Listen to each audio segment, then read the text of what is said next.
शराब घोटाले मामले में तिहाड़ जेल में बंद दिल्ली के सीएम अरविंद केजरीवाल को जमानत मिलने का इंतजार काफी लंबा हो चला है। हालांकि ट्रायल कोर्ट से अरविंद केजरीवाल को ईडी वाले मामले में जमानत मिल तो गई थी, लेकिन ईडी अरविंद केजरीवाल की जमानत रद्द कराने हाई कोर्ट पहुंच गई, जिस पर बुधवार को सुनवाई भी हुई।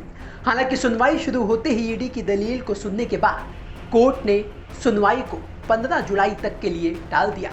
लेकिन 15 जुलाई को होने वाली सुनवाई से पहले अरविंद केजरीवाल ने जमानत पाने के लिए हाई कोर्ट में आखिरी दांव चल दिया है।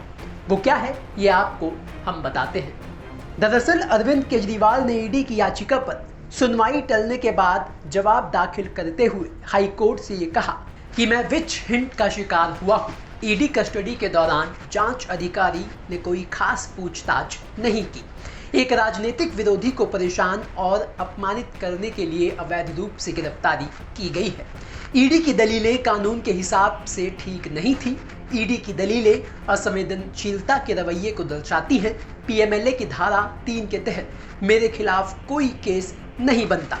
मेरे जीवन और स्वतंत्रता को झूठे और दुर्भावनापूर्ण मामले से बचाया जाना चाहिए। ईडी ने अन्य आरोपियों पर दबाव बनाया और उनसे ऐसे बयान दिलवाए जिससे केस में ईडी को फायदा हुआ। ट्रायल कोर्ट का जमानत ऑर्डर न केवल तर्कपूर्ण था, बल्कि यह दर्शाता है कि दोनों पक्षों की दलीलों पर विवेक के आधार पर फैसला सुनाया गया था। ऐसा कोई सबूत नहीं है जो ये साबित करे कि आम आदमी पार्टी को साउथ ग्रुप से रिश्वत मिली है। इस रिश्वत का गोवा चुनाव में इस्तेमाल तो दूर की बात है, आम आदमी पार्टी के पास 1 रुपया भी नहीं मिला। इस संबंध में लगाए गए आरोप को साबित करने के लिए कोई ठोस सबूत नहीं है। आपको बता दें कि बुधवार को हुई सुनवाई में ईडी की उस दलील को सुनने के बाद जिसमें ईडी ने यह कहा था कि हमें कल रात 11 बजे अरविंद केजरीवाल के जवाब की कॉपी मिली, लिहाजा हमें रिजॉइंडर दाखिल करने के लिए समय दिया जाना चाहिए।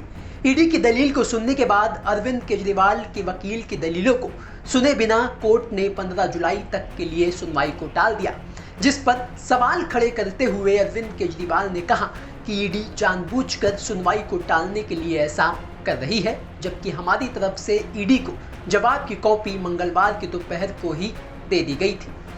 खैर, अब अरविंद केजरीवाल की बेल को रद्द करने की ईडी की याचिका पर 15 जुलाई को सुनवाई होगी।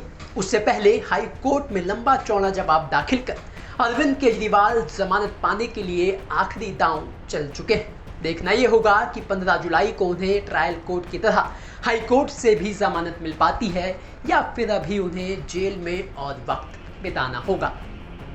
ब्यूरो रिपोर्ट, दिल्ली तक।